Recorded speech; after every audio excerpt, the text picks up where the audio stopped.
Hi, my name is Scott Phillips, and I'm going to show you today how to transform your trading by taking all the indicators off your chart and read the price action bar by bar. I'm a professional futures trader. I've been trading since 2002. Like everyone, I lost money, and my story is long and complicated, and most of you have probably heard it before. I've been profitable since 2010, and I've got a lot to teach you. So let's get started. So this was taught to me by a really brilliant guy called Ivan Krastens, who's also really, really unlikable and difficult to get along with guy. I guess I have this unusual personality that I'm not easily discouraged, and so I stuck with this guy until I learnt what he knew, and we spent thousands of hours together on Skype watching the tape in real time and distilling the essence of what's really happening. Tape reading is tremendous fun. It's a great skill, and some of you might have seen some of my price action analysis, and you might think that I'm some kind of wizard and I know things that other people don't, and it's just not true. A couple of things going on here. So you might have noticed, in fact we've all noticed, that trading is really, really difficult. Like, it's really extremely difficult. And I just want to back a bit and just ask why. Why is it so hard? It should be simple, right? Look at a chart, get in, place a stop. It should be easy, but it's not. And the answer is in our DNA. You know, we're pattern matching monkeys. We're just slightly smarter than usual monkeys. What we have is a bunch of leftover DNA from a long, long time ago, which is really useful in the Plesiostein. It's really useful if you're running from a saber-toothed tiger, but it's really not useful in trading the markets. And we have a bunch of stuff that seems real to us, which is just total lies that our heads tell us. So if you think about it, you're some kind of caveman guy, and you hear rustling in the leaves. You have to be vigilant. That rustling in the leaves, that could be a predator, and you're about to die. And if you just ignore that rustling in the leaves, you could die. And so we evolved, and we literally bred. We bred like racehorses for this pattern matching ability. You imagine two cavemen sitting under the tree. They're both starving. They're nearly dying from starvation. What happens when you die from starvation is you get tired. You know, there's two cavemen. Caveman A says, "Oh, I'm really tired because I haven't had any food. I'm just going to lie down here and sleep for a while." And caveman B says, "No, I see that stick. I can sharpen it. Maybe I can make a trap. Maybe I can go to the other village. I've got all kinds of ideas. I see this other thing over here that can be used like this." You know, so the pattern matching guy that figured out of necessity that he could sharpen a stick and use it as a spear and catch some food and survive, he's the one whose DNA got passed down to you. So we have this strong inclination to match patterns in everything. And you don't have to take my word for it. You can do this experiment for yourself. So what I want you to do is take a look at all the indicators that you probably have on your charts now. If you have RSI, if you have stochastics, if you have ATR, whatever you have on, really, really quickly, you're going to start to believe, and not just believe, but really believe that those things are an edge. And so I want you to do an experiment. Just pick a random set of indicators, put them on your charts for a week, and I absolutely guarantee that at the end of the week, you'll be looking at those new set of indicators and go, "Oh wow, I never noticed. This RSI is awesome." But it's just not true, you know. And there was a really cool study done of pivot levels, which are just complete garbage. They don't make any sense at all. They're just these sort of, you know, I add the high and the close in this weird formula, and somehow that's going to be a magic level that's going to magically attract price. It's just crap, you know. And so there was this interesting study done where they put random lines on instead of pivot points and showed them to pivot point traders. Within a couple of days, the pivot point traders really believed that these new random lines had some validity. And you can do that experiment for yourself. Put 5 random lines on a chart, and you'll start to see, oh wow, support happens at that line. But it's just not true. You know, we've got these brains that have all these problems. We have like the Windows version 1 beta running in our brain. You know, a lot's been written about cognitive biases, but one of the things that humans really don't like to do is be wrong. You know, when we're wrong, we get emotional pain, and our bodies and our limbic system really has trouble differentiating emotional pain from physical pain. If I believe, for example, that stochastics is an edge, extremely difficult for anyone to convince me that that's not an edge. And you can do that test yourself. Look at someone you know who's a diehard Trump voter or a diehard Bernie voter. Try and convince them that they're wrong. It's just impossible. You're literally wasting your time. There's just absolutely no way that we want to shed our pre-held views. So what happens when we start to look at charts and we start to look at technical analysis is that the stuff that we were told, we just assume is correct because we were told it. So most of us learn this sort of classical Edwards and McGee style technical analysis. We all learn about trend lines and trend line breaks and support and resistance and head and shoulders patterns and things like that.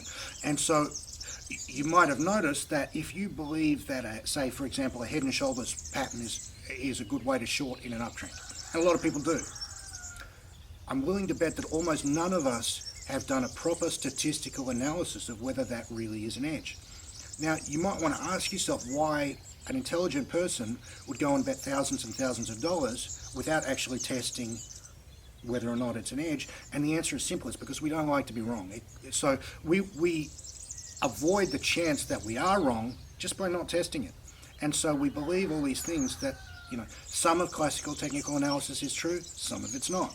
It's like a lot of things. Some of it's good, some of it's bad. But what we have this tendency is to lump it all together and say it's all technical analysis. Technical analysis is good. I love technical analysis, and therefore none of this is up for debate.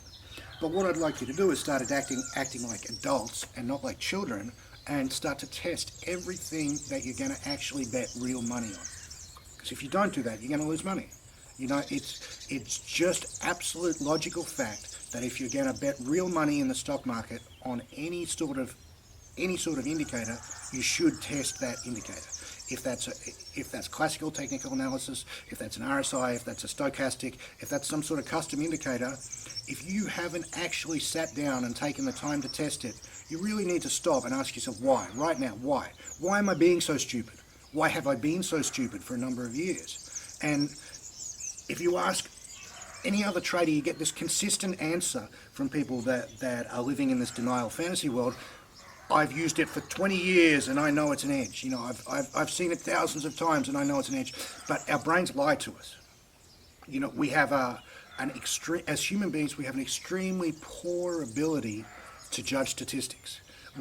There's a reason why, the odds of winning lotto are like 1 in 30 million and it's $1 million prize, right? It's a terrible bet. It's a sucker play. But our brains just don't have the ability to do that kind of advanced mathematics.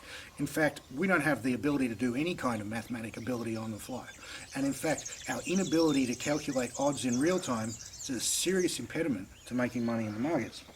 There's nothing wrong with all that, that classical technical analysis stuff. A fair chunk of it actually works really well, and you can make money from it. We have this situation where if all you have is a hammer, everything looks like a nail. So if I'm looking for, say, a triangle pattern and then a breakout from that triangle pattern, for a start, I've assumed that every triangle pattern is equal.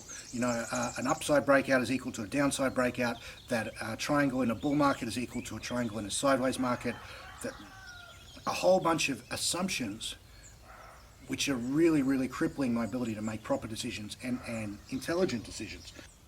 One of the things that happens is that we look at a chart and we get a view of the market.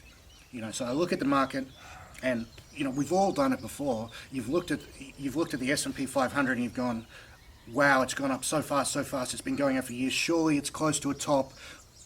And then you get this view that a top is forming, and then everything that happens you view through the lens of a top is forming, and you're just pattern matching, and you're looking for a top, and what a surprise, you're looking for a top and bam, there's a top, it's forming.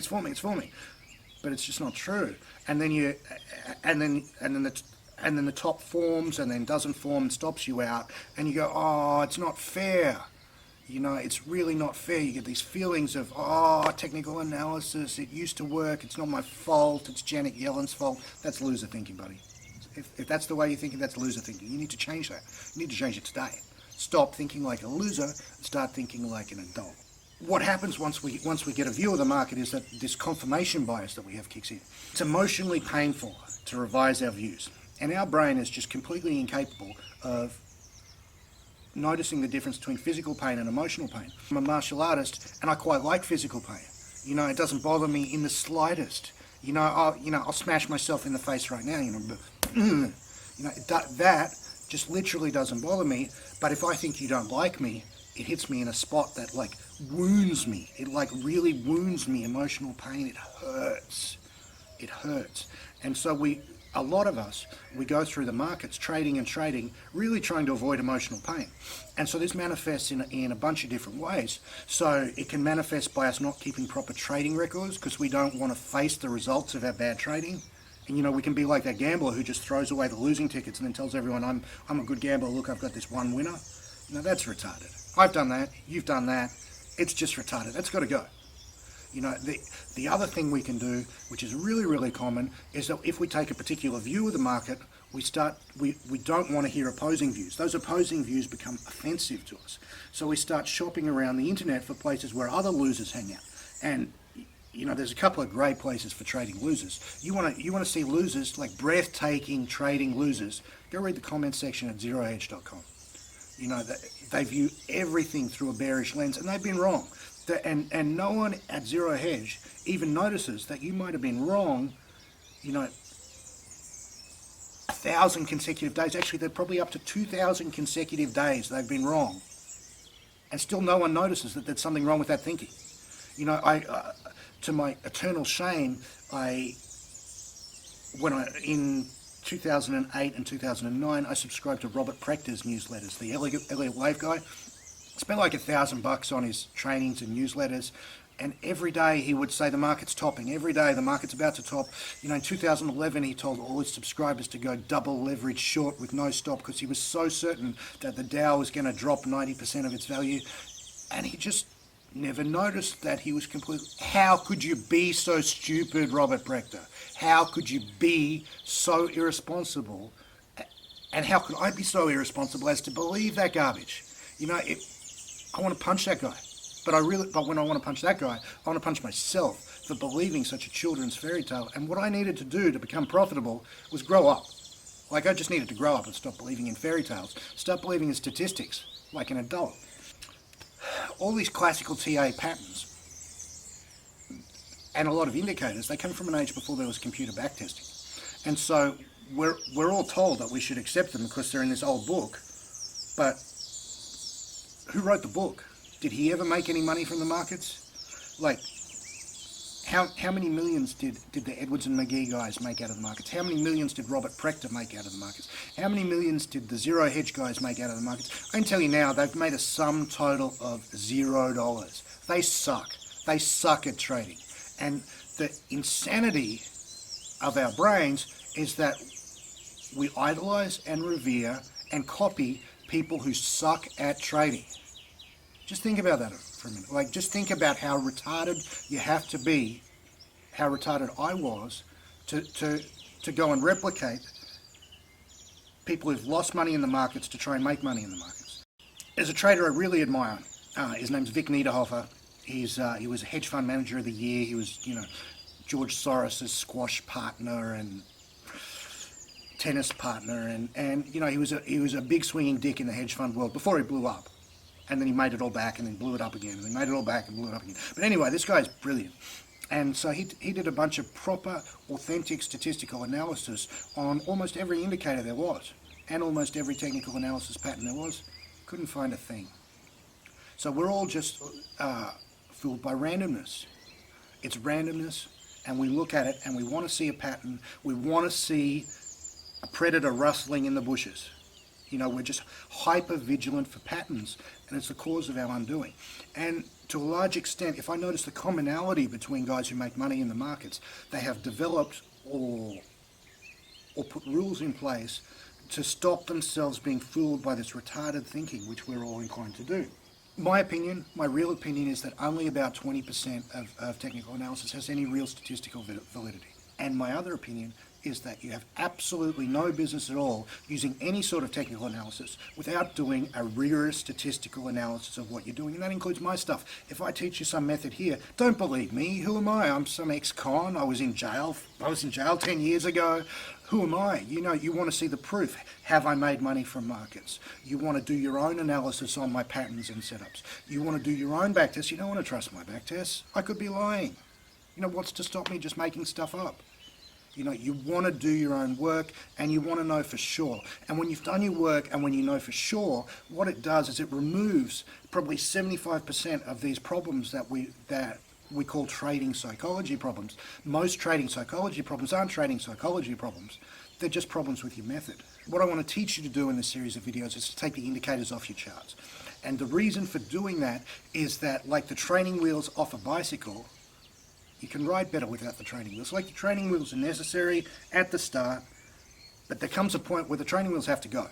And what you get when you just look for these classical TA patterns, the trend lines, the triangles, the rectangles, the is that you get that, but you miss out on this whole level of granularity. You miss out on this whole story that Price is telling you, and it's unfolding bar by bar, and the odds of what everything is happening can be estimated reasonably accurately, and they change in real time. And it's just a dramatically better way to approach reading the charts. And you can use it to trade subjectively, like a ninja scalper, like an Al Brooks style thing, which I've done, and I've done successfully. Or you can use it to do better analysis on your charts, which I've done and done successfully. Or you can use it like I use it today, which is to identify situations where the risk-reward odds are in your favor and you're making a series of rational bets, and you can build trading systems around that. And what I believe is that trading is not about knowing the future, which is unknown and unknowable, and all my attempts to know the future have been poor. But what I can do, and what I do today, is make a series of rational bets. If the odds are in my favor, imagine you're flipping a coin and you get $2 when you win and you lose $1 when you lose.